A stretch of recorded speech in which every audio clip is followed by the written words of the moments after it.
Sí, yo creo que lo más importante de esta mesa era realmente dar el mensaje a los cardiólogos que ven a pacientes habitualmente, que no hay que remitir el paciente para estudio demasiado tarde, porque este paciente tendrá más riesgos si se evalúa más tarde, sino que cuando un paciente empieza a mostrar signos de evolución, de que deteriora clínicamente o de que empieza a ingresar en repetidas ocasiones, antes de esperar a que esté en una fase muy avanzada donde todo va a ser peor y va a haber un pronóstico peor, ha de remitirlo a una unidad especializada para que se pueda evaluar y poder decidir en qué momento está, ¿eh? No pasar el momento en que ya el riesgo del trasplante aumenta mucho para ese paciente, sino tenerlo estudiado en una fase un poquito mejor para él, más precoz, ¿eh? Hay unos criterios objetivos que no siempre son realizables en cualquier hospital, como pueden ser el consumo de oxígeno en esfuerzo o pueden ser una marcha de 6 minutos, que es un test muy fácil de realizar.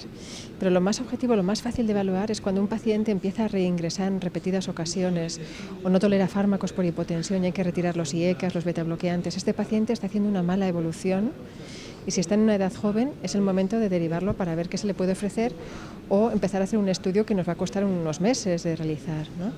Y luego hay un subgrupo también que se ha comentado en la sesión muy importante, que es el paciente que empieza a hacer hipertensión pulmonar, aunque la clase funcional no sea muy avanzada. Estos pacientes son especialmente de riesgo y hay que seguirlos un poco más estrechamente para no pasar el punto de no retorno en el que un trasplante ya no será posible porque haya avanzado la hipertensión pulmonar y ya no se puede realizar, aunque la clase funcional no sea tan deteriorada como un paciente más avanzado. O sea que la insuficiencia cardíaca es un síndrome muy complejo y hay que tener una visión completa de lo que está pasando con el paciente. Entonces, un paciente, un cardiólogo general que ve que se le está empezando a escapar de las manos, que empieza a deteriorarse, empieza a ingresar, es un paciente que hay que derivar a tiempo para ver qué alternativas tiene para parar la enfermedad o para ofrecerle un trasplante con un riesgo bueno o con poco riesgo.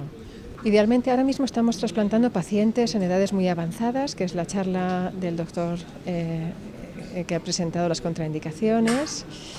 Y realmente hacemos cosas que antes no hacíamos, con pacientes mucho más mayores, pacientes diabéticos, pacientes con contraindicaciones, muchas contraindicaciones realmente, pero lo ideal es trasplantar a un paciente antes de que tenga tantas contraindicaciones relativas.